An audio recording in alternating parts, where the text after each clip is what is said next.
La estructura de la sociedad anónima en general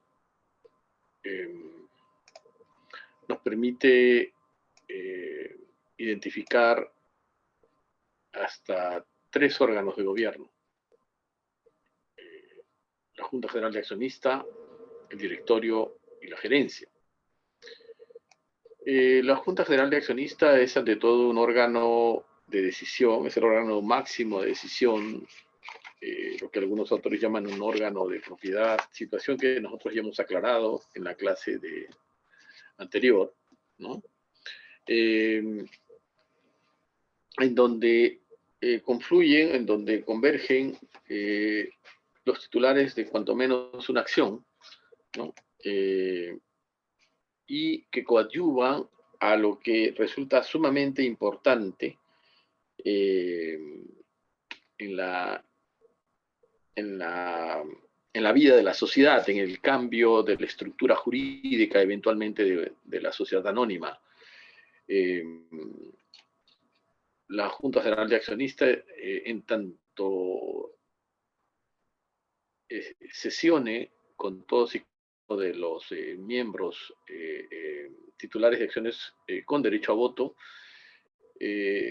coadyuvan a la declaración de voluntad, lo decíamos en la clase anterior, a la declaración de voluntad de la sociedad como tal, como persona jurídica, ¿no? Y la trascendencia de ello es fundamental porque la declaración de voluntad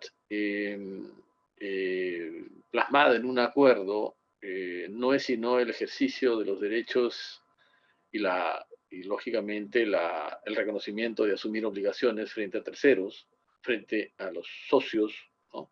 De manera tal que tiene validez tal cual nuestra declaración de voluntad que nosotros hacemos y que tiene trascendencia jurídica, ¿no? Cuando celebramos un contrato, cuando contraemos matrimonio, ¿no? Cuando arrendamos un inmueble, por ejemplo, ¿no? Entonces, o cuando compramos un bien. Bien, bajo esa perspectiva, sí, efectivamente, la sociedad declara su voluntad a partir del acuerdo. La trascendencia del acuerdo no necesariamente es la voluntad de un socio, por más mayoritario que sea, sino que este acuerdo debe a su vez respetar los límites que la propia ley establece en función a que no deben contravenir las cláusulas que aparecen en el estatuto, ¿no? No resulten contra leyes, es decir, no resulten violatorias de la ley, menos de normas imperativas de la Ley General de Sociedades y en general de otras leyes, como por ejemplo las del Código Civil. El acuerdo no puede violentar normas imperativas, no solamente la Ley General de Sociedades, podríamos estar hablando también del Código Civil, dado que estamos dentro del marco de un derecho privado, ¿no? O estar viciada esa voluntad, ¿no? Ustedes conocen los vicios de la voluntad, de la que puede estar contenido en un acuerdo, ¿no? En consecuencia, el acuerdo, digamos, que termina siendo contrario al estatuto, a la ley, puede ser materia de impugnación o materia de nulidad, ¿no? Vamos a ver esos mecanismos también a continuación, ¿no? Los otros 2 órganos son órganos ya no de decisión, con trascendencia o sin trascendencia jurídica en función de los acuerdos que se tomen, sino son órganos de gestión, de administración, pero sobre todo son órganos de representación de la persona jurídica llamada sociedad. El directorio como órgano colectivo, integrado solo por personas naturales conforme a nuestra legislación, ¿no? Y la gerencia, que es un órgano unipersonal, que puede estar desempeñado, en este caso sí, por una persona natural o por una persona jurídica, ¿no? Uno se pregunta, bueno, ¿por qué es que tenemos 2 órganos de gestión y administración? No siempre vamos a encontrar el directorio, sobre todo en sociedades anónimas cerradas, que es una modalidad de sociedad anónima, porque en la sociedad anónima cerrada es posible prescindir, es posible dejar de lado el directorio como órgano colegiado de gestión y de representación de la sociedad y contar tan solo con la gerencia general, que en este caso asume las atribuciones propias del directorio. Es decir, converge en la gerencia general las atribuciones propias tanto del directorio como de la propia gerencia general, repito, en tanto nos encontremos frente a una sociedad anónima cerrada. ¿Okay? Pero se justifica este órgano colegiado en la medida en que son los que dictan las políticas que va a seguir la actividad empresarial dentro de la sociedad. Los objetivos las pueden fijar los socios a través de la Junta General de Accionistas, pero es el directorio quien actúa como leal y diligente empresario por cuenta y riesgo de la sociedad y que toma las decisiones más eficientes y eficaces que puedan llevar a la consecución o a la realización eficiente del objeto social, de la actividad empresarial. Recuerde que la sociedad existe para la realización de su objeto social, para la consecución de su objeto social. Y quien dirige esa finalidad, quien se encarga de desarrollar de manera eficiente y eficaz esa actividad empresarial que nosotros en materia societaria conocemos como objeto social, es el directorio ante todo.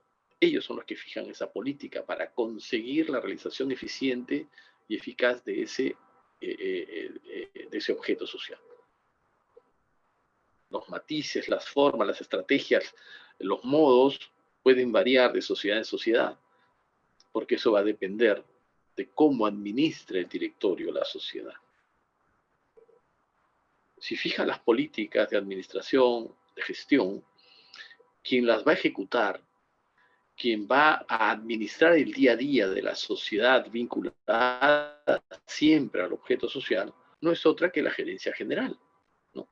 Porque tiene mayor dinamismo, porque es un órgano unipersonal, ¿cierto? Aunque a su cargo, mucho más abajo, ya en una organización técnico-administrativa, usted vea pues toda una gama, un equipo de gerentes, pero siempre liderados por el gerente general, ¿no? Que son los que implementan, son los que ejecutan fundamentalmente las políticas para la consecución del objeto social que establece el directorio. Ese es un poco, digamos, el rol que juega en términos generales el directorio y la gerencia. El directorio como órgano de representación finalmente lo hace en función a su condición de órgano colegiado. No es que el presidente del directorio, no es que un comité del directorio, no es que un grupo de directores que puedan estar designados por la mayoría o por la minoría, o sean directores independientes, conforme a las reglas de buen gobierno corporativo, que haya podido observar voluntariamente una sociedad, ellos por sí mismos no representan a la sociedad. Quien representa a la sociedad es el directorio en pleno, como órgano colegiado, no lo olvide. La gerencia general sí, porque es un órgano unipersonal. El gerente general personifica, lógicamente, al representante legal de la sociedad por autonomacia. Es quien concurre, por ejemplo, a los procesos judiciales, es quien representa a la sociedad frente a autoridades políticas, municipales, regionales o del gobierno central, o las instituciones públicas descentralizadas, como la administración tributaria, u órganos reguladores, etcétera, etcétera. Es el gerente general quien lo hace ordinariamente. Y claro, puede estar representado, lo he dicho hace un instante, por una persona natural o por una persona jurídica. Si es una persona jurídica, tendrá a su vez que acreditar a la persona natural que ejerce esta representación. ¿Okay? Eso en términos generales, lo que queda es simplemente por la lógica misma de esa organización jurídica de la sociedad, entenderá que quien designa al directorio es la Junta General de Accionistas, ¿no? Y quien designa al gerente general suele ser el directorio. No obstante, se puede establecer que esa atribución de designar al gerente general recaiga en la Junta General de Accionistas y no en el directorio. ¿Okay? Entenderá usted que si hablamos de una sociedad anónima cerrada que ha prescindido, que no tiene directorio, es lógico que quien va a ser designado como un gerente general, que a su vez tiene atribuciones propias de un directorio, va a ser la Junta General de Accionistas, ¿no? Si la Junta General de Accionistas está compuesto por todos y cada uno de los titulares de acciones con derecho a voto, pues el directorio está compuesto por terceros, no necesariamente socios o accionistas, que han sido elegidos o designados por consenso por parte de la Junta General de Accionistas. Si ha habido un consenso y todos están de acuerdo en elegir a un determinado número de directores que lo fija la propia sociedad, pueden ser 3, 5, 7, 4, 6 directores, eso va a depender de la necesidad, ¿no es cierto?, que tenga cada sociedad, ¿no? Esa designación, digamos, por consenso que tiene no necesariamente una unanimidad, pero sí por lo menos convienen todos en que sí se puede designar a un primer directorio de 3 miembros o de 4 miembros, ¿no? Está permitido por la ley. Pero cuando la elección del directorio no llega a un acuerdo, y no necesariamente tiene que llegar a un acuerdo en la Junta General de Accionistas, entonces la ley ha previsto un mecanismo que ayer lo estuvimos mencionando también y que está establecido en el artículo 164 de la ley y que tiene que ver con la elección del directorio a través del sistema de voto acumulativo.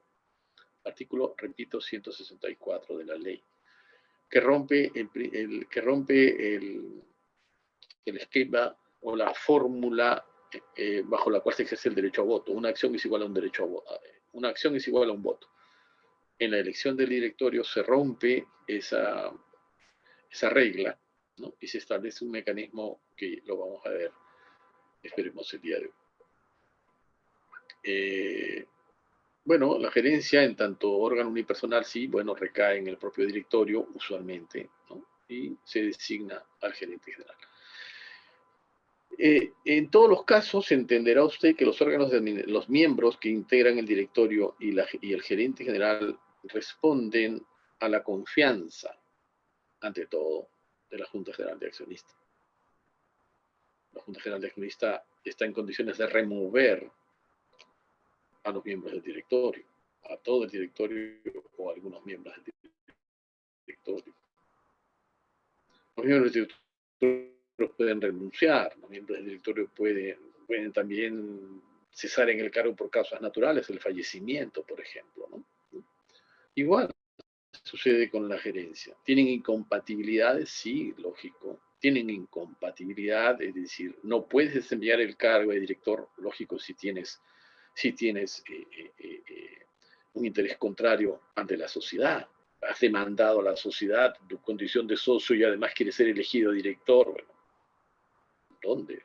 ¿No? ¿Cierto? Entonces, y de hecho, tanto los miembros del directorio como la gerencia general, ¿no?, son los que la ley denomina leales empresarios, leales y diligentes empresarios, ¿no? De manera que ellos son los que encarnan realmente el desempeño de empresario, de comerciante, ¿no es cierto?, que se refería al Código de Comercio de 1902, dentro de la sociedad. Así se entiende mejor que no son los socios o accionistas representantes de la sociedad, ni tampoco gestores o administradores de la sociedad.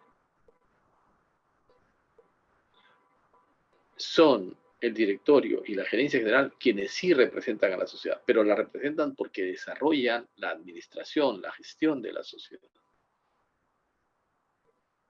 Pero en el ejercicio de ese desarrollo,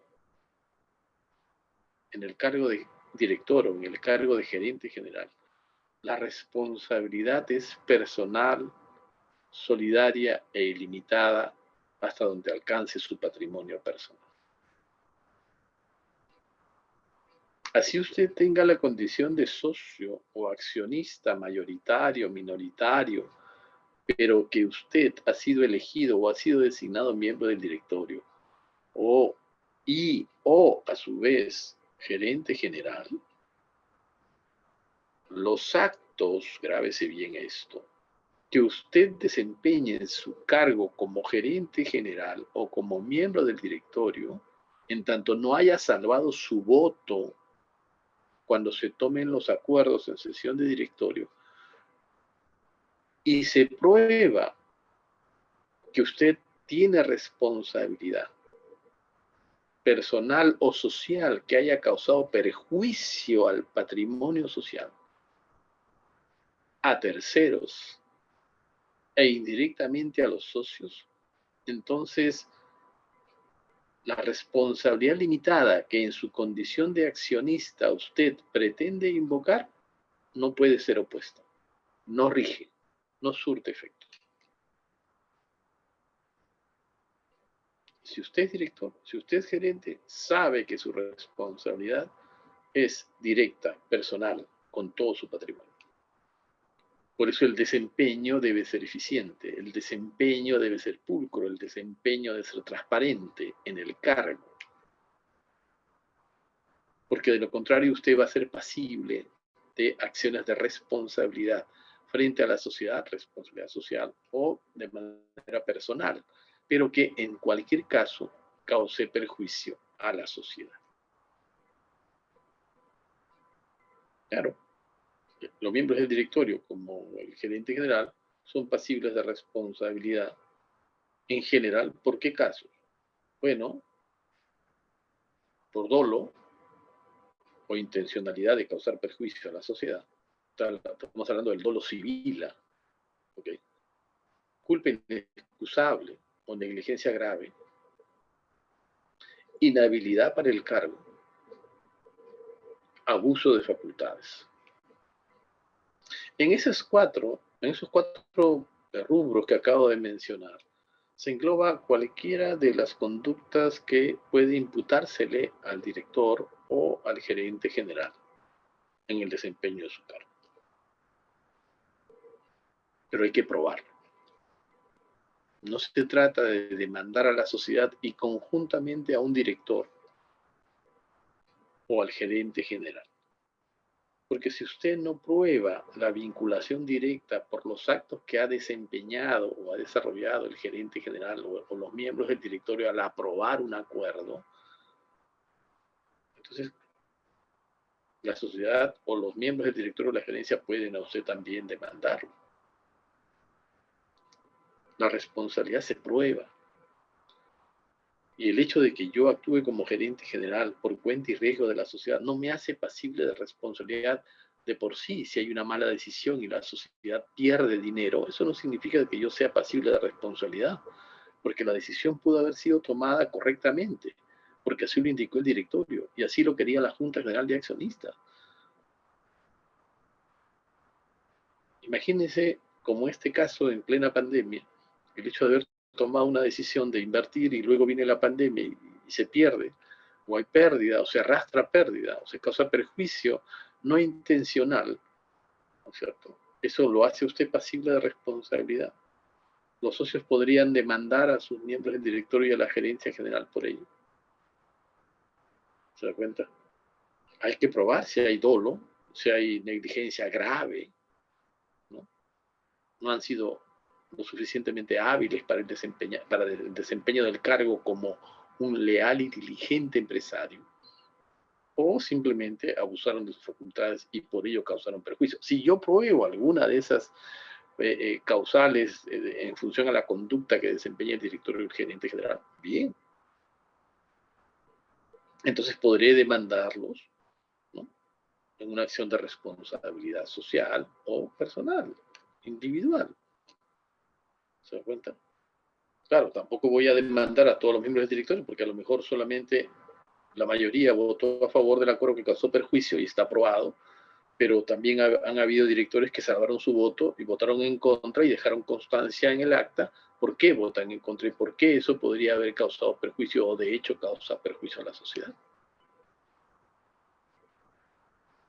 Porque si no, las sociedades no existieran. Si fuesen responsables por cada acto que lleve a cabo el gerente general, que ejecute el gerente general, o que disponga el directorio, pues entonces ninguna sociedad tuviese el dinamismo y tuviese la eficiencia y eficacia de desarrollar su objeto social.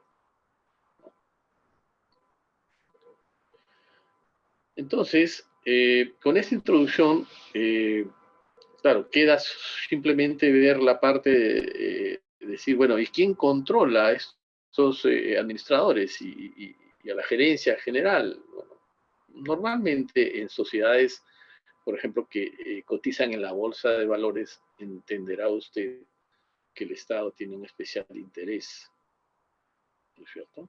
Eh, y se hace a través de un órgano regulador, que en este caso es la Superintendencia del Mercado de Valores.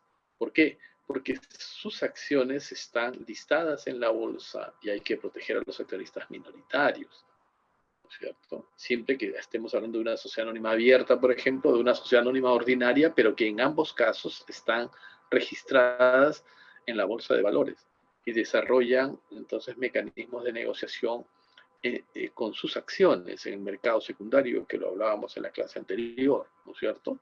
Donde se compra y venden acciones con derecho a voto o sin derecho a voto, que es lo normal, ¿no es cierto? Entonces allí el órgano regulador sí tiene un especial eh, eh, eh, interés en fiscalizar el manejo de la sociedad. Ojo, todas aquellas sociedades que cotizan en la bolsa, que manejan dinero del público, que usted lo debe recordar, es decir, aquellas sociedades listadas en la bolsa, aquellas sociedades vinculadas a la actividad financiera, bancaria, de seguros o administradoras de fondos de pensiones, todas ellas están reguladas necesariamente, están fiscalizadas por el Estado. ¿Por qué? Porque ellas trabajan con dinero nuestro, por supuesto. Y el Estado cautela al ahorrista, al pensionista, al inversionista que compra y vende acciones, para evitar distorsión en el mercado, para evitar estafas, para evitar engaños, ¿no es cierto? Porque usted puede actuar de buena fe, pero no necesariamente las empresas o las sociedades que, por ejemplo, cotizan en la bolsa, manejan su dinero en la banca, etcétera, etcétera. En la década de los 80 hubo crisis, ¿no es cierto?, en el mercado financiero. ¿Por qué? Porque los bancos prestaban a las empresas vinculadas económicamente a ellas, ¿no es cierto? ¿Y qué causó ello? La quiebra. Entonces, eso es lo que trata de evitar, por ejemplo, la superintendencia de bancas, seguros y AFP. Pero esos no solamente están para aquellas sociedades controladas, como yo le llamo, ¿no es cierto? Reguladas, controladas, ¿no? ¿Por qué? Porque manejan dinero público. Recuerde que la relación entre lo que los accionistas invierten y el manejo del activo con que trabajan es de una proporción de 1 a 10. Yo pongo 1 y el resto viene por añadidura porque capto tus ahorros, capto tus pensiones, capto lo que tú vas a invertir en la bolsa de valores. Y lógico, ¿quién controla ello? Realmente. Entonces, por eso es que la superintendencia del mercado de valores, tratándose de las empresas que cotizan en la bolsa, o la Superintendencia de Banca y Seguros, tratándose de empresas del mercado del dinero, por ejemplo, ¿no es cierto? Controlan, fiscalizan a estas sociedades. Pero la sociedad de Juan Pérez, la sociedad que nosotros podamos convenir en constituir, también debe ser fiscalizada, auditada, sí, claro, es lo recomendable. Conforme usted va creciendo, va a ver la necesidad de tener un control externo, ¿no?, de la sociedad. Las sociedades anónimas abiertas, que no necesariamente cotizan en la bolsa, sí requieren, por ejemplo, una auditoría externa obligatoria. Para eso existen las sociedades auditoras, ¿no?, formadas por contadores, que lo que hacen es revisar las cuentas de la sociedad. Las auditorías pueden ser de orden contable, financiero, administrativo e incluso legal, ¿no es cierto? Para ver si estamos observando las normas, las estamos aplicando correctamente. Auditorías tributarias también, ¿cierto? Entonces, sí, las sociedades anónimas abiertas, por ejemplo, sí tienen esa obligación. Las otras sociedades, la sociedad anónima ordinaria, que no cotiza en bolsa, y la sociedad anónima cerrada, puede o no contar con un auditor externo, ¿cierto? Puede o no contar con un auditor externo. De hecho, cuando contratan y negocian con terceros, no hay nada mejor que en la presentación de tus estados financieros, estos estén debidamente auditados. ¿Qué significa ello? Que estén controlados por un tercero, ¿no es cierto? Que está en un registro, ¿no?, de auditores, ¿no?, que garantizan la transparencia, ¿no?, la limpieza, ¿no?, y, lógicamente, la, la pertinencia de esas cuentas, la pertinencia, pero también que efectivamente existen esas cuentas, ¿no?, son veraces. Eso marca, lógicamente, la diferencia. Porque un banco, ¿a quién le presta? ¿A una sociedad anónima que tiene las cuentas auditadas o a una que no la tiene? ¿Se da cuenta? ¿No? Entonces eso también es importante, ¿no?, a tomar en cuenta. Bueno, pero yo quería referirme especialmente a la Junta General de Accionistas, lo había anunciado, ¿no? Y a ver, yo quisiera, por favor, que alguien lea el artículo 111 de la Ley General de Sociedades. ¿Alguna voluntaria o voluntario, por favor? 111 de la ley. Yo, doctor. A ver, Javier. Ya. Artículo 111. Concepto. La Junta General de Accionistas es el órgano supremo de la sociedad. Los accionistas constituidos en Junta General debidamente convocada y con el quórum correspondiente deciden por la mayoría que establece esta ley los asuntos propios de su competencia. Todos los accionistas, incluso los disidentes y los que no hubieran participado en la reunión, están sometidos a los acuerdos adoptados por la Junta General. A ver, yo les pido por favor que sigan la lectura de la ley también, porque es importante aquí. Órgano supremo de la sociedad. Nadie va a revisar lo que la Junta General pueda acordar, evidentemente, salvo pues, que se trate de impugnar el acuerdo, ¿no? Fíjese bien lo que dice a continuación. Los accionistas constituidos en Junta General debidamente convocada. Ahí hay un primer paso que usted debe tomar nota y debe tenerlo muy presente porque eso sirve para los ejercicios que queremos desarrollar más adelante. Dice, los accionistas constituidos en Junta General debidamente convocada. Eso tiene una trascendencia. Significa entonces que no se trata de una reunión de amigos que nos encontramos en la esquina o nos conectamos por Zoom. Sea una junta presencial o sea una junta virtual, esta tiene que estar debidamente convocada. Pero ¿por qué tanto formalismo? Si somos apenas dos socios, somos compadres y vivimos, somos vecinos y vivimos en el mismo edificio, en el mismo condominio. Nadie va a negar que puede existir una convocatoria a Junta Universal, al que se refiere el 120, y que espontáneamente decidimos llevar a cabo esa sesión de Junta, dejando de lado esa posibilidad que existe y que yo siempre recomiendo, porque es la que te evita, lógicamente, una convocatoria formal, te evita gastos y lógico, la presencia del 100% de acciones suscritas con derecho a voto en una sesión de Junta Universal convocada sin las formalidades de ley, porque basta con que tú verifiques que esté el 100% de acciones suscritas con derecho a voto en sesión de Junta, pues es lógico que hace más viable, menos oneroso, ¿no es cierto? Y más célere una convocatoria de Junta General de Accionistas. Eso es lo óptimo. Pero si estamos hablando pues de socios que son 300 socios, son 40 socios, ¿no? No necesariamente la convocatoria va a hacerse por teléfono. No estoy diciendo que no exista esa posibilidad, pero salvo la sociedad anónima cerrada, en una sociedad anónima ordinaria y en una sociedad anónima abierta, la convocatoria es un acto formal. Es un acto formal. Si usted revisa el 113, le dice quién convoca.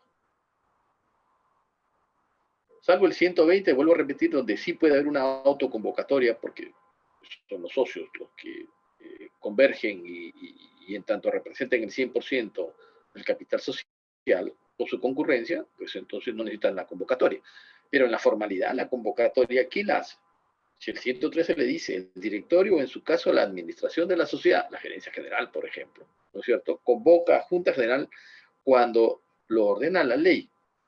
Primera cuestión, cuando lo ordena la ley, Junta Obligatoria Anual, por ejemplo, 114. ¿No? Lo establece el estatuto, pues puede haber una Junta General de Accionistas distinta a la Junta Obligatoria Anual. Lo acuerda el directorio por considerarlo necesario al interés social.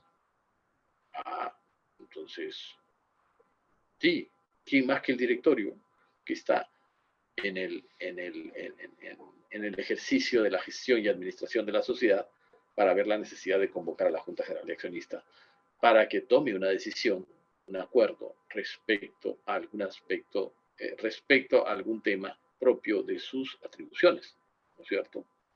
O, dice, lo solicite un número de accionistas que represente cuanto menos el 20% de las acciones suscritas con derecho a voto. O sea, también la minoría podría pedir la convocatoria junta, ¿cierto? ¿No? Es posible también. Fíjese entonces la rigurosidad. ¿Por qué existe, y esto es lo que va a marcar la diferencia entre estudiar legislación societaria y estudiar derecho societario? ¿Por qué la convocatoria es tan formal? ¿Por qué somos tan ritualistas, profesor?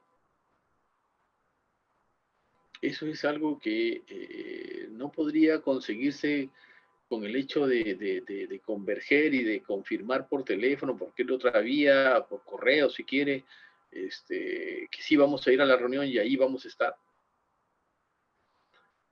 No necesariamente. La sociedad anónima cerrada es un tema especial, pero en términos generales, fíjese el fundamento por qué es que hay que convocar a la Junta. Porque esa convocatoria formal a que se refiere el artículo 113, ¿no? Responde a la necesidad de satisfacer un derecho fundamental del accionista. El derecho de información.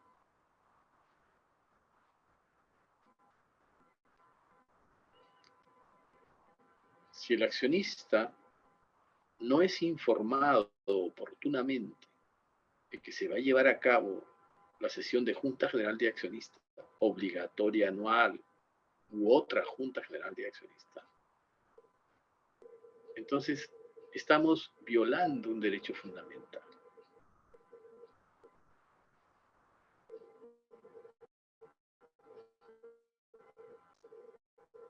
Por eso es que hay que garantizar la convocatoria formal.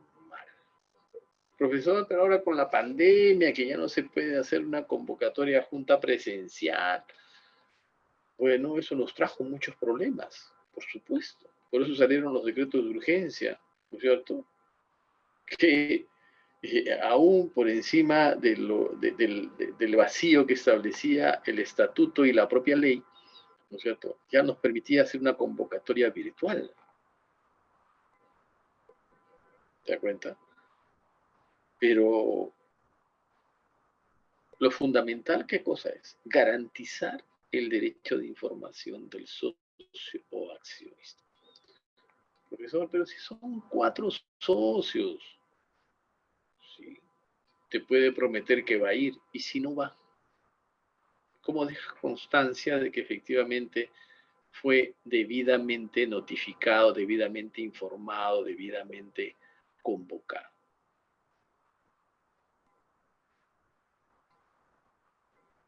Bueno, es que la convocatoria además requiere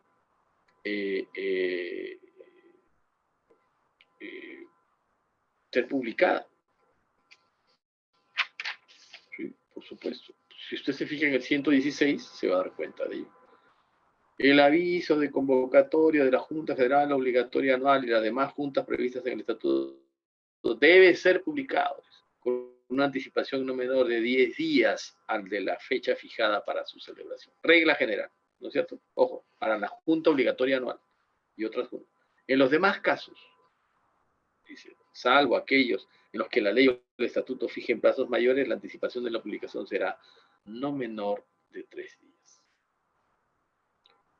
Vuelvo a repetir, el aviso de convocatoria de la Junta General obligatoria anual, a que se refiere el 114, y de las demás juntas previstas en el estatuto, debe ser publicada con una anticipación no menor de 10 días. Al de la fecha fijada para su celebración. En los demás casos, es decir, en otras juntas, incluso para modificar el estatuto, salvo aquellas en que la ley o el estatuto fijen plazos mayores, la anticipación de la publicación será no menor de 3 días. Cuidado con ese plazo. Porque si no, acarrea nulidad.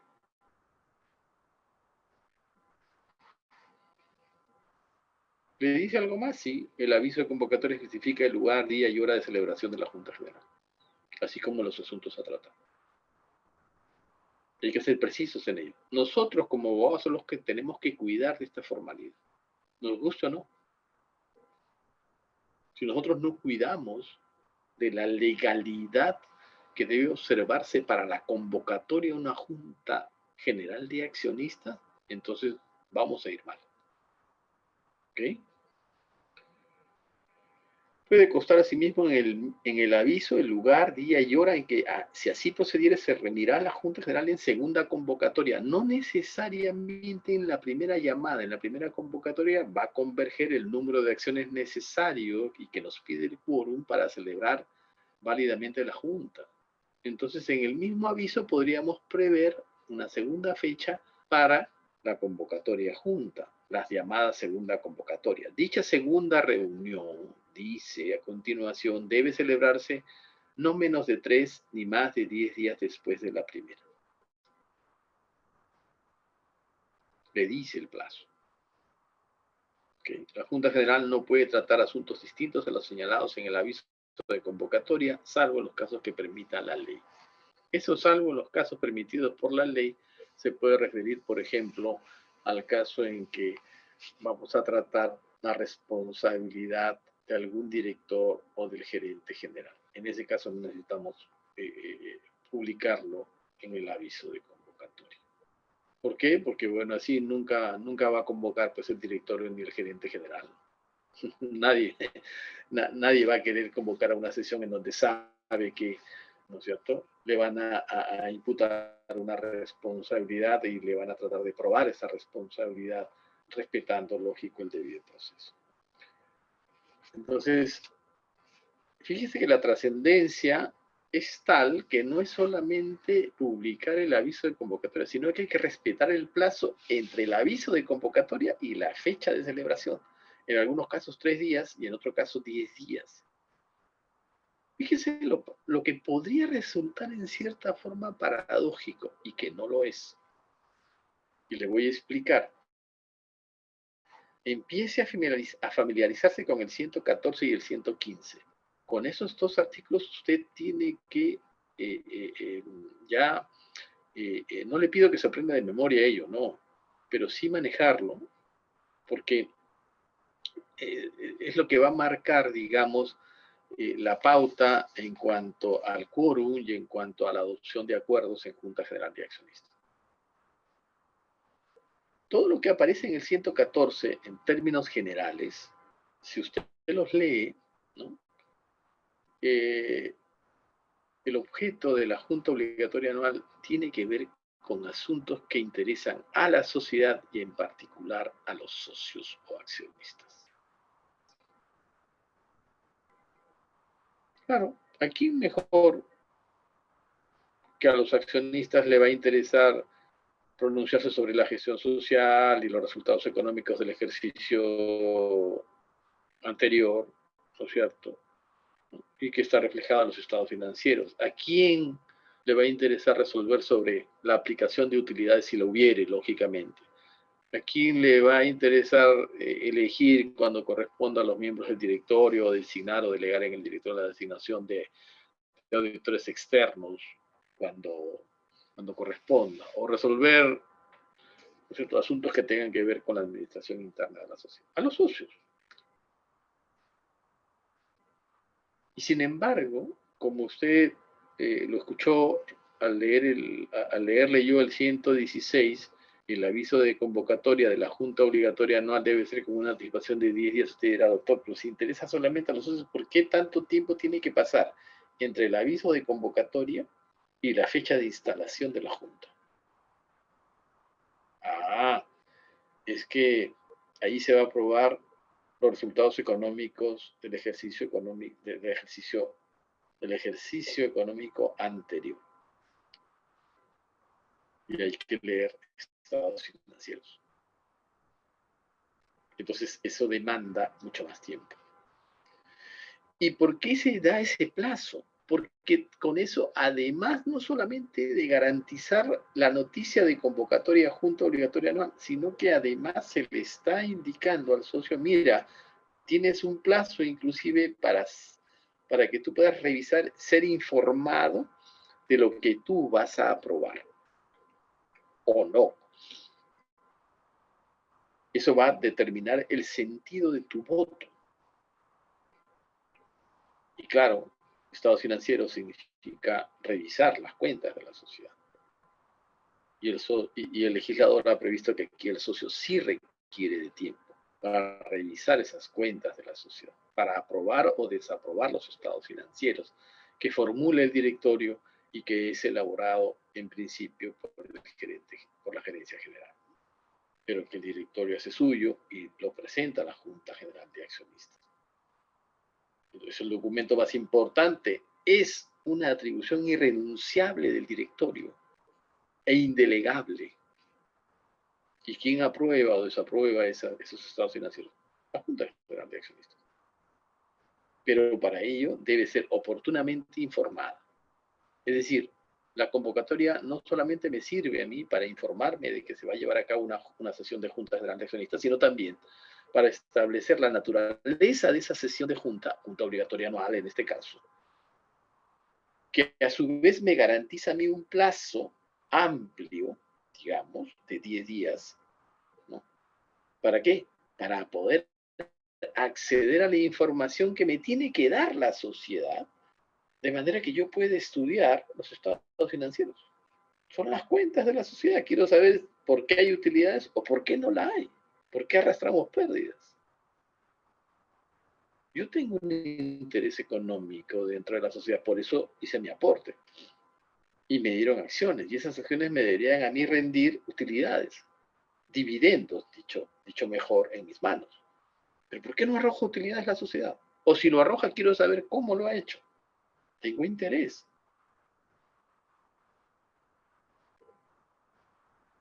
Oh, pero ya están tus utilidades, ya se van. No. Tengo el derecho a ser informado. Seguimos, fíjese con el derecho de información. Y el plazo es más largo. Y sin embargo, los asuntos del 115, si usted le da una revisión así somera, se va a dar cuenta que en la gran mayoría de casos estamos refiriéndonos a temas, a tópicos, a asuntos que afectan la estructura jurídica del empresario llamado sociedad anónima. Un aumento de capital social no es una modificación de estatuto que varía el monto inicial con que se fundó la sociedad. Claro que sí. Una variación de domicilio al extranjero no es trascendente y que puede afectar derechos de terceros que contratan con la sociedad, pero por supuesto.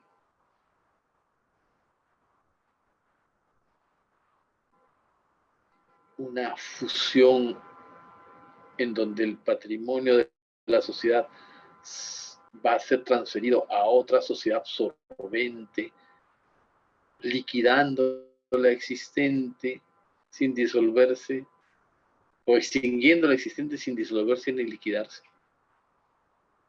¿Acaso eso no es trascendente? Pero claro. Pero, profesor, sin embargo, en la lectura de los requisitos de convocatoria, dice, en los demás casos, salvo aquellos en que la ley o el estatuto fije plazo mayor, la anticipación de la publicación será no menor de 3 días. O sea, entre la publicación y la celebración a junta, solamente me dan 3 días. Punto. Dice 3 días la ley, ¿eh? Fíjese el primer párrafo del 116. 3 días. Y más arriba dice 10 días. No dice más. Ojo, no dice más. ¿Por qué tan corto tiempo cuando efectivamente se va a variar la estructura jurídica de la sociedad eventualmente? Claro, es que se adopta el acuerdo, ¿no? ¿Por qué 3 días? ¿Por qué no los 10 días? Bueno, el legislador entiende que es el plazo necesario y suficiente para qué, para que el socio esté debidamente informado y tome una decisión respecto de ello. Finalmente, quienes administran la sociedad y quienes ven esa necesidad son los miembros del directorio y la gerencia general.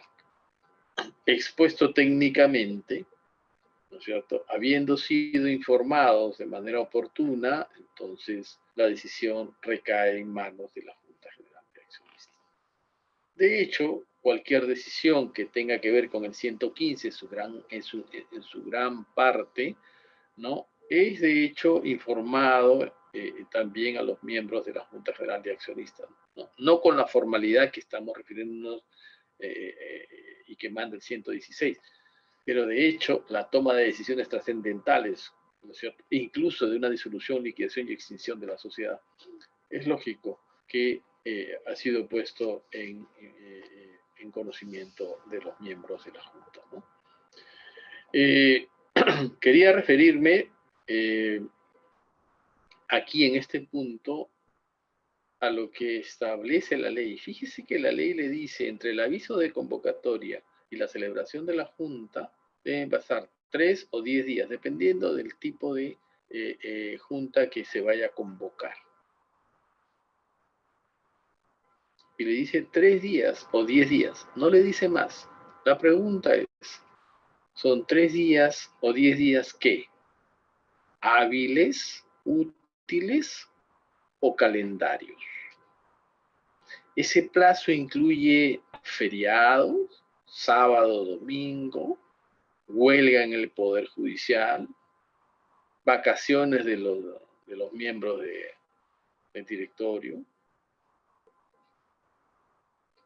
paro de transportistas. Todo eso tengo que dejar, tengo que exonerar y contar los útiles, o son privados, o son calendarios. ¿Qué debemos entender?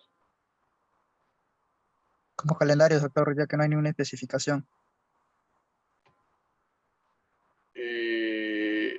Esa es la razón, porque no hay ninguna especificación. Los abogados tenemos un chip en la cabeza y cada vez que nos hablan de plazos siempre creemos que los plazos, por un defecto profesional, creemos que es un plazo en días hábiles, ¿no? ¿Por qué? Bueno, les explico por qué.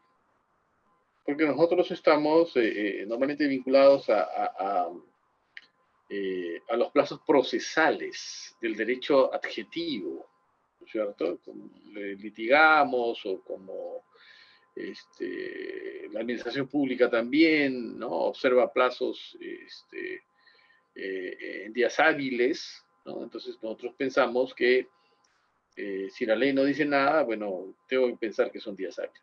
Cuidado con ello. Porque la ley que nosotros estamos examinando, estamos analizando, interpretando, no es una ley adjetiva, no es una ley procedimental, es una ley sustantiva. Ojo con ello.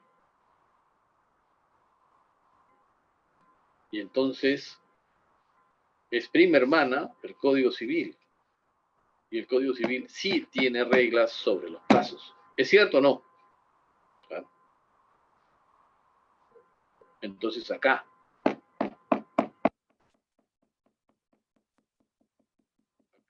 por tratarse de una ley de derecho sustantivo,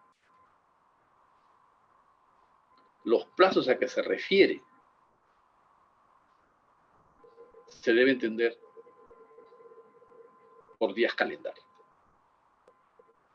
Salvo que expresamente la Ley General de Sociedades le diga que son días hábiles.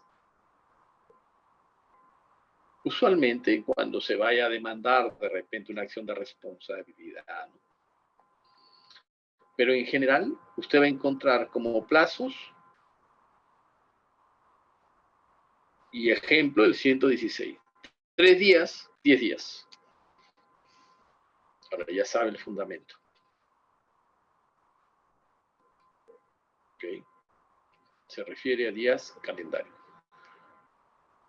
Se ha visto en sede judicial o en sede arbitral cómo se ha declarado fundada la nulidad de una convocatoria junta o de la adopción de acuerdos.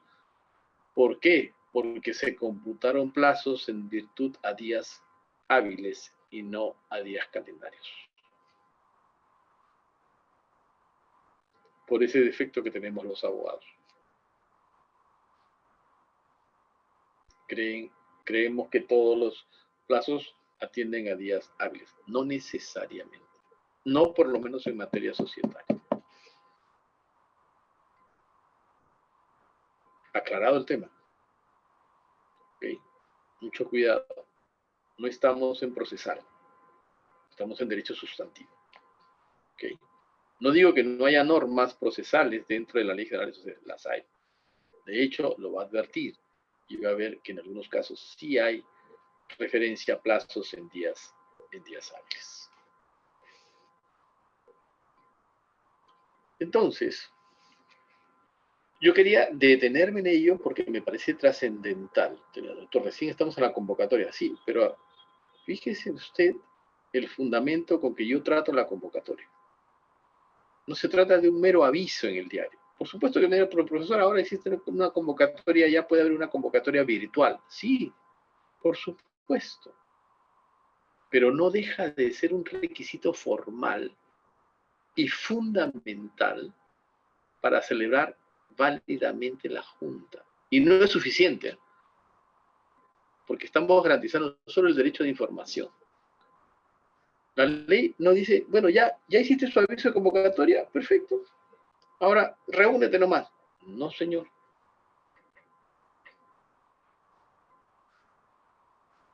No es así. ¿Sabemos cuántos tipos de juntas hay? ¿Cuántos tipos de junta federal de accionistas hay? Usualmente hay dos tipos de junta. La junta obligatoria anual, a que se refiere los temas del 114, tome nota bien de ello. Y la Junta General de Accionistas propiamente dicha, ¿no es cierto? Cuyas atribuciones aparecen en el 115. Los temas del 114 son temas que interesan a la sociedad, pero sobre todo a los accionistas fundamentalmente. Pero los temas del 115 sí tienen trascendencia jurídica, son relevantes jurídicamente y pueden de hecho afectar derechos de terceros. Las convocatorias que están reguladas entre el 116 y el 119, ojo con ello, ¿ok? Puede hacerse de manera, digamos, extrajudiciales, que lo acabamos de ver. ¿Quién convoca ordinariamente a la Junta General de Accionistas? El directorio. Si la sociedad carece de directorio, pues lo hará el gerente, la gerencia general. Pero también extrajudicialmente lo puede pedir el 20% de acciones suscritas con derecho a voto, que puede estar en manos de uno o más accionistas. Los accionistas pueden pedir la convocatoria así.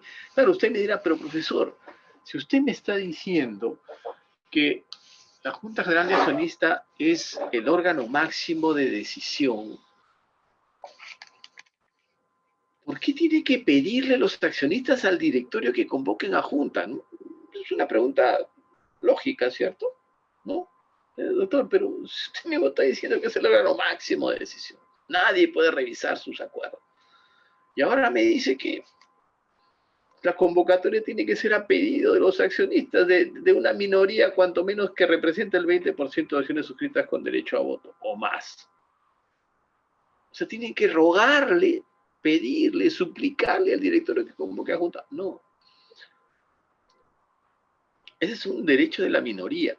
No significa que los miembros de la Junta General de Accionistas no puedan autoconvocarse, como diría la doctrina. Para ello revise el 120, la Junta Universal, que es otra forma de convocarse, ¿no? De autoconvocarse. Pero hay que tener pues, la presencia y la presencia del 100% de acciones suscritas con derecho a voto.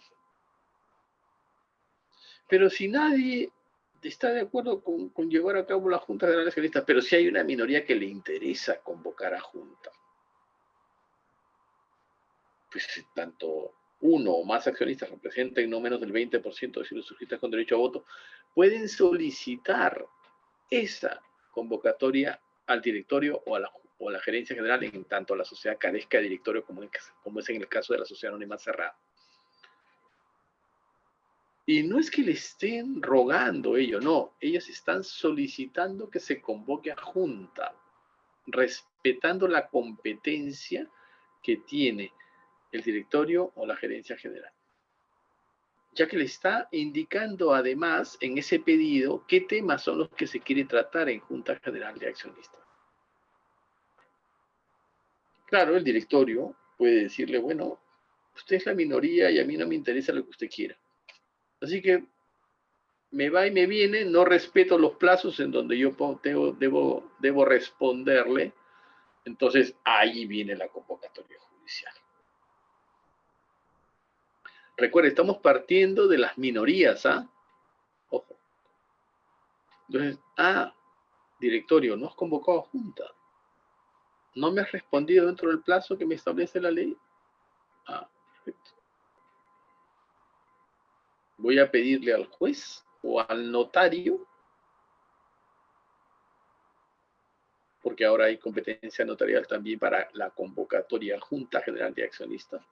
Frente a tu denegatoria, yo me voy al Poder Judicial o a sede notarial para pedir esa convocatoria. Incluso para la Junta Obligatoria Anual bastará con cualquier accionista que represente cuanto menos una acción. Porque eso sí es una junta obligatoria anual y hay necesidad de convocarla, ¿cierto? Entonces, estamos partiendo del derecho de las minorías a pedir la convocatoria junta. Porque si todos estuviesen de acuerdo, la Junta Universal, 120. Si usted lee el 120, le dice, sin perjuicio de lo prescrito por los artículos precedentes, la Junta General se entiende convocada, dice, y válidamente constituida. Fíjese, aquí es donde usted tiene que subrayar. Dice, se entiende convocada, ya no necesito aviso de convocatoria. Y válidamente constituida, es decir, legalmente ya puedo celebrar la Junta, ¿no?, para tratar sobre cualquier asunto y tomar los acuerdos correspondientes. Para tratar cualquier asunto y tomar los acuerdos correspondientes. Claro, porque no ha habido pues un aviso que especifique qué se va a tratar en esa Junta, ¿no es cierto? Y fíjese lo que dice a continuación. Siempre que se encuentren presentes accionistas que representen la totalidad de acciones suscritas con derecho a voto, primera condición, debe estar presente el 100% de acciones suscritas con derecho a voto, y acepten por unanimidad, cosa muy rara en sociedad de capitales, y acepten por unanimidad la celebración de la Junta y los asuntos que en ella se proponga tratar. Es decir, está presente el 100% de acciones suscritas con derecho a voto, perfecto. Ahora, por unanimidad y solo por unanimidad, ¿estamos de acuerdo en celebrar la Junta? Sí. Y también por unanimidad, ¿estamos de acuerdo en celebrar estos temas propios de agenda? Sí. Punto. Se acabó. Ese es autoconvocatorio, 120. Es lo más óptimo, lo más económico, menos oneroso, lo más eficiente, lo más rápido, ¿sí? Todo lo que usted quiera. Pero a ver, lógrelo. No siempre es fácil. Pero si somos dos socios, sí, pues, y si me peleo contigo, y tú me dices, sí, voy a ir. Y ojo, en la sociedad anónima cerrada, como vamos a ver más adelante, la convocatoria no requiere aviso, porque allí, en ese caso, dado que es una excepción a la regla en la sociedad anónima cerrada, no se requiere más de 20 socios, sí está permitida la convocatoria por cualquier otro medio distinto al aviso, electrónico, manual, de manera tal que yo puedo convocarte por correo electrónico. Vía telefónica, siempre y cuando tú autorices que se te grabe esa llamada, de tal manera que quede constancia de que ha sido comunicado y convocado a junta, garantizándote tu derecho a la información. Sociedad anónima cerrada. Entonces,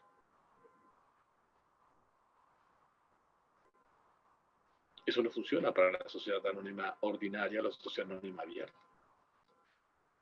Si usted se da el trabajo de revisar, por ejemplo, en un diario, por ejemplo, el diario del Comercio, o Gestión, por ejemplo, ahora mismo, en estos días, va a ver usted que hay convocatoria a junta obligatoria anual. Revise. Ha salido ayer, anteayer. Siempre hay avisos de convocatoria Junta General de Accionistas. Junta obligatoria anual. ¿Por qué? Porque estamos dentro de los 90 días o los 3 meses siguientes al cierre del ejercicio económico anterior, que en nuestro caso coincide con el año calendario. Entonces, entre enero y marzo tiene que haber una junta obligatoria anual. Y se hace la convocatoria. Y ahí está el aviso. ¿Te das cuenta? Ojo con el 132. Juntas especiales. No se vaya usted a confundir con las juntas especiales porque normalmente incurren en error los alumnos cuando me dicen, sí, profesor, no solamente hay una junta obligatoria anual y hay juntas generales de accionistas, hay también una junta especial. Sí, correcto, le acepto que hay una junta especial, pero fíjese bien qué es lo que dice el 132. Cuando existan diversas clases de acciones, primera condición, es decir, existan acciones con derecho a voto o acciones sin derecho a voto, los acuerdos de la Junta General que afecten los derechos particulares de cualquiera de ellas deben ser aprobados en sesión separada por la Junta Especial de Accionistas de la clase afectada. O sea, puede haber una sesión de Junta General de Accionistas de titulares de acciones sin derecho a voto, por supuesto. La Junta Especial se regirá por las disposiciones de la Junta General en tanto le sean aplicables, inclusive en cuanto al quórum y la mayoría calificada cuando se trate de los casos previstos en el artículo 126. Señores, ya sabemos que hay convocatoria extrajudicial y hay convocatoria judicial, ¿cierto? Para tratar que asuntos trascendentales del 115 o asuntos no tan trascendentales para los terceros que están en el 114. Sabemos cuáles son los requisitos y los plazos, ¿no es cierto?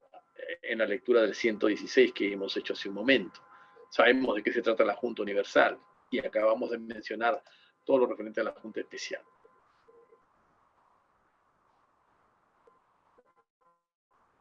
Los asuntos trascendentales a que se refiere el 115, ¿no es cierto? Acuérdese que hay que concordarlo con el 126. Porque, grábese bien esto, la convocatoria, el aviso de convocatoria es un primer paso para garantizar el derecho de información, incluidos los plazos en los cuales debe estar a disposición del socio toda la información para que pueda en Junta General de Accionistas debatir y ejercer su derecho a voto. Perfecto. Pero no basta con el aviso de convocatoria, se los advertí hace un instante. Pero es que ya se tiene garantizado el derecho de información, profesor. Sí, pero un momentito. Hay algo más.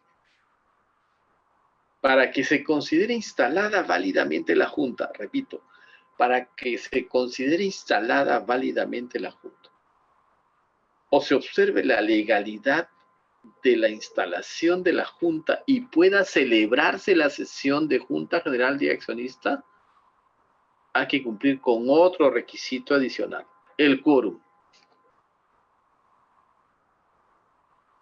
Y el quórum para asuntos trascendentales del 115 hay que concordarlo con el 126 que nos habla del quórum calificado.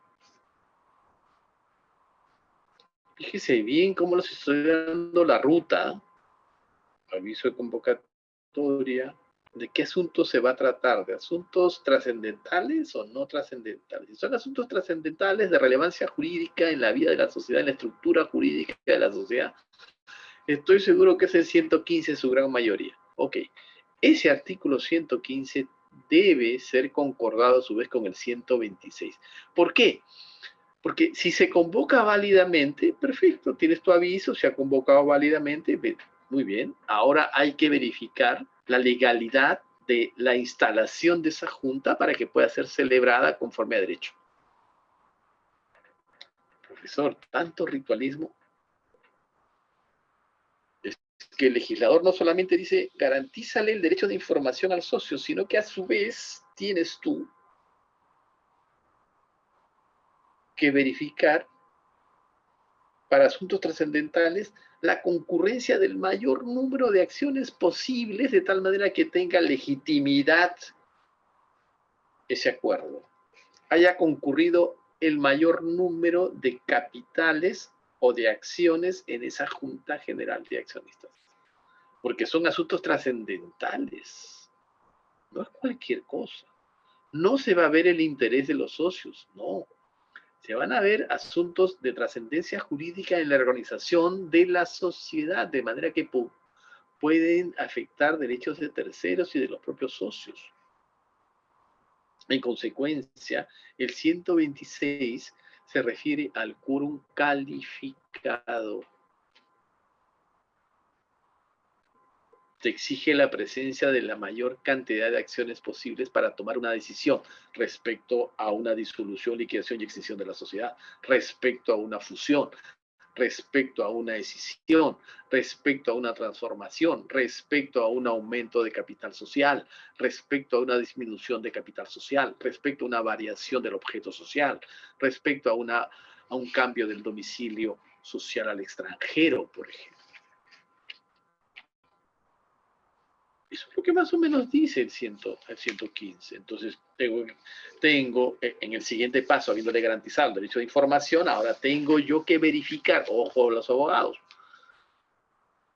tengo que verificar que la celebración de la Junta, la instalación y la celebración de la Junta, la instalación y la celebración de la Junta, se lleve a cabo conforme a derecho, conforme a ley. El 126 marca esa ruta para que la Junta General adopte válidamente acuerdos relacionados con los asuntos mencionados en los incisos 2, 3, 4, 5 y 7 del artículo 115. No está diciendo todos, le está indicando inclusive los incisos 2, 3, 5 y 7. 2, 3, 4, 5 y 7 del artículo 115, es necesaria en primera convocatoria, cuando menos, la concurrencia de 2/3 de las acciones suscritas con derecho a voto. En segunda convocatoria basta la concurrencia de al menos 3/5 partes de las acciones suscritas con derecho a voto.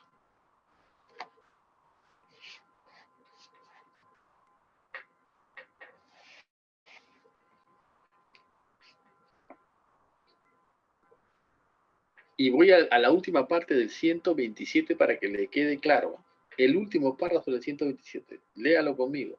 El estatuto puede establecer quórum o mayorías superiores a los señalados en este artículo y en los artículos 125 y 126 que acabamos de leer, pero nunca inferiores. Esa es una norma imperativa. Significa entonces que si yo quiero disolver, liquidar y extinguir la sociedad, requiero la concurrencia en primera convocatoria de los 2/3 partes de acciones suscritas con derecho a voto, o lo que es lo mismo, el 66.66% de acciones suscritas con derecho a voto se entiende representados en el capital social.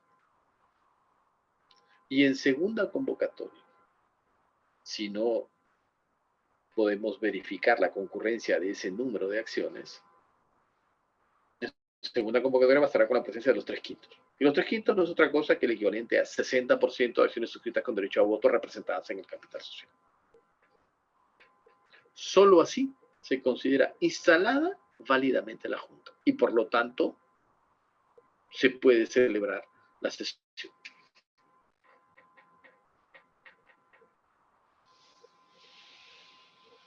Profesor, pero ¿no le parece a usted demasiado ritualista? Recuerde que es la sociedad la que va a emitir una declaración de voluntad si acaso se adopta el acuerdo. Y debe respetarse y debe observarse rigurosamente la forma prescrita por la ley. Como se convocó, se respetó el quórum.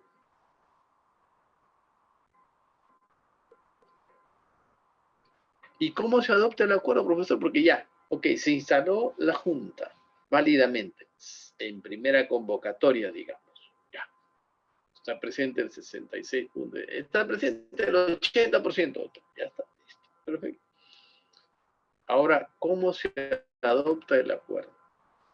Porque, claro, se abre el debate, ¿no? O sea, pasa la lista de los asistentes, los representantes, ¿no? Se abre el acta. Quien actúa como presidente de la Junta General de Accionistas es usualmente el presidente del directorio. Y quien actúa como secretario es el gerente general. Profesor, o sea que encima invaden a la Junta General de Accionistas. ¿No puede ser un accionista presidente de la sesión de Junta General de Accionistas? ¿Y un secretario no puede ser otro accionista? Sí, lo puede ser, pero usualmente lo es el presidente del directorio como moderador y el gerente general como secretario. son los que más conocen y técnicamente tienen cómo justificar por qué es que está en tema de agenda lo que va a tratar la Junta General de Accionistas. ¿Y cómo se adopta el acuerdo, profesor? Bueno, para eso usted debe tener presente el 127. Fíjese en el 127. Y le dice, los acuerdos se adoptan con el voto favorable de la mayoría absoluta de las sesiones suscritas con derecho a voto representadas en la Junta. Regla general. ¿Ok? Representadas en la Junta. Yo les he dicho, ha concurrido el 80% de acciones suscritas con derecho a voto. Recordemos que el capital social es de 1000 acciones a un sol cada acción. O sea, hay 800 acciones presentes en la Junta. ¿Ok? ¿Ok? Para asuntos trascendentales. Pero me dice, mayoría absoluta de las acciones suscritas con derecho a voto representadas en la Junta. Pero tengo que seguir leyendo. Cuando se trata de los asuntos mencionados en el artículo precedente, el 126, quórum calificado, primer párrafo, se requiere que el acuerdo se adopte por un número de acciones que represente cuando menos la mayoría absoluta de las sesiones suscritas con derecho a voto. Cuando menos la mayoría absoluta de acciones suscritas con derecho a voto. Ya no leo la última parte porque ya lo habíamos leído. 127. Luego del debate, listo, terminó el debate, el presidente del directorio dice, muy bien, se cierra el debate y se va a adoptar el acuerdo mediante el ejercicio del derecho a voto de todos los señores miembros de la Junta General de Accionistas.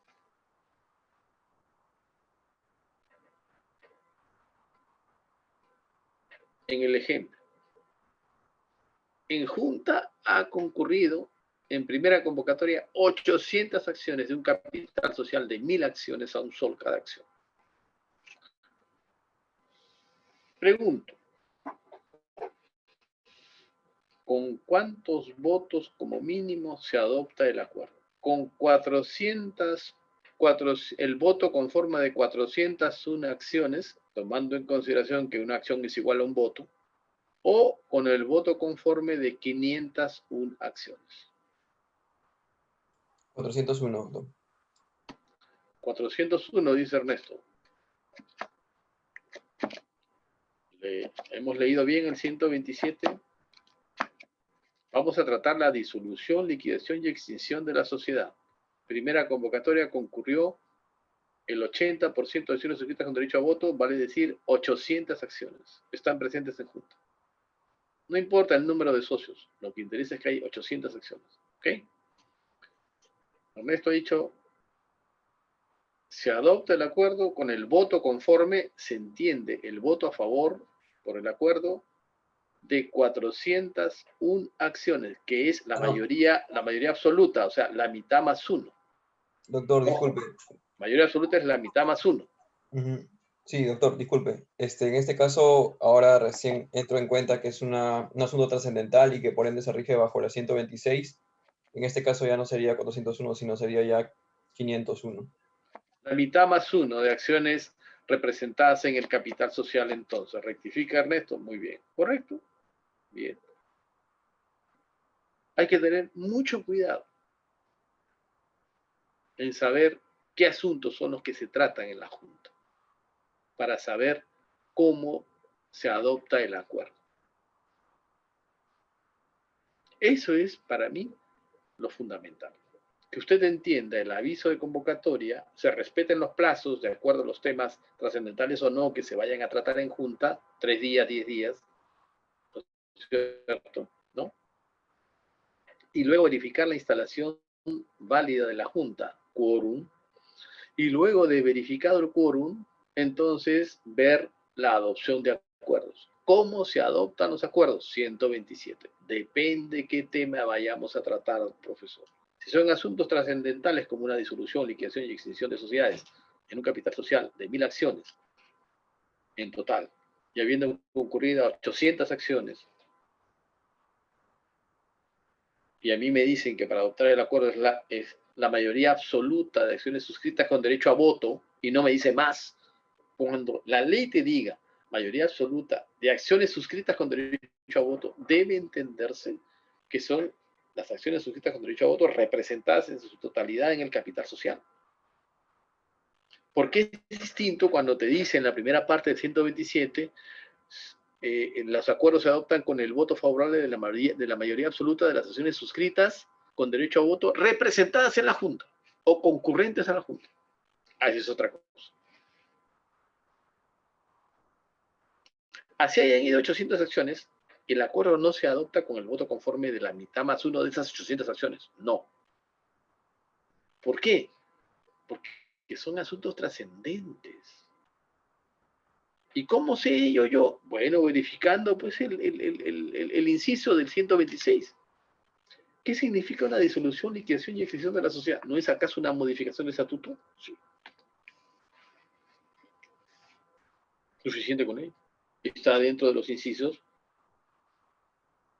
del 115, que requiere quórum calificado y por lo tanto la adopción de acuerdos se hace con la mayoría absoluta, la mitad más uno, de los votos conformes de las acciones suscritas con derecho a voto representados en el capital social.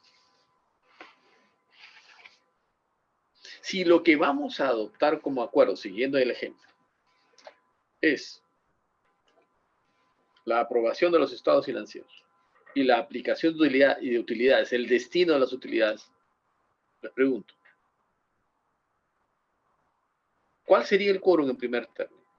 Ya hemos hecho el aviso de convocatoria, hemos respetado los 10 días. ¿Cuál sería el quórum a respetar? ¿El 126? No, sería el 125. ¿Por qué? Los asuntos no trascendentales son los que usualmente están en el 114. ¿Y qué me requiere para instalar válidamente la Junta una vez hecho el aviso de convocatoria? Quórum simple. ¿Y dónde está el quórum simple? Ah, está en el 125. Y el 125 dice, salvo lo previsto en el artículo siguiente, que es el 126 que ya hemos leído, la Junta General queda válidamente constituida en primera convocatoria cuando se encuentre representado, cuando menos, el 50% de acciones suscritas con derecho a voto. Ajá, primera convocatoria 50%. Ah, ya no son 66.66%, ¿verdad? En segunda convocatoria será suficiente la concurrencia de cualquier número de acciones suscritas con derecho a voto. Cualquier número, o sea, ya ni siquiera es el 60%. Es que son asuntos no trascendentales que solo interesan al socio y a la sociedad, ¿no es cierto? En todo caso, podrá llevarse a cabo la Junta aun cuando las acciones representadas en ella pertenezcan a un solo titular. Se lo aclara. Que no es falta de pluralidad de socios que concurran a la Junta. Ahí lo que interesa es el número de acciones que detente cada uno de los socios. Primera convocatoria, 50%. Segunda convocatoria, cualquier número de acciones presentes. Entonces voy a adoptar el acuerdo de verifiqué que en primera convocatoria concurrió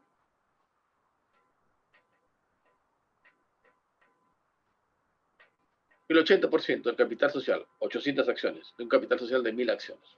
Seguimos con el ejemplo. Y vamos a adoptar el acuerdo en el sentido de aprobar los estados financieros y la aplicación de las utilidades. Es decir, cuál es el destino de las utilidades. ¿Se va a distribuir o se va a capitalizar? Bueno, voy al 127 y ahí sí opto por la primera parte. Los acuerdos se adoptan con el voto favorable de la mayoría absoluta de las acciones suscritas con derecho a voto representadas en la Junta. ¿Cuántas acciones concurrieron a la Junta? 800, de un capital social de 1000. Entonces, ahí sí tengo acuerdo con 401 acciones conforme al voto, conformes al acuerdo, sí, por supuesto. Con el voto conforme o a favor del acuerdo de 401 acciones, tengo acuerdo. Y es válido. Así se adopta el acuerdo. Ya no con 501 acciones. ¿Por qué? Porque son asuntos no trascendentales. Se requiere mayoría absoluta, la mitad más uno de los votos que en este caso están presentes en la Junta o han concurrido a la Junta.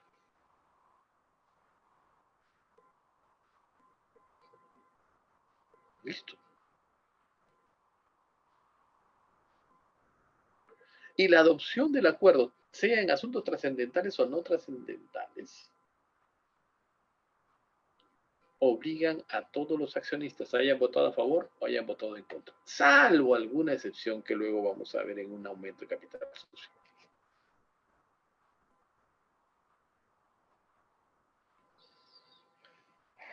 Hasta aquí me he dejado entender, señoritas, señoras, señores. Voy a dar paso a sus preguntas.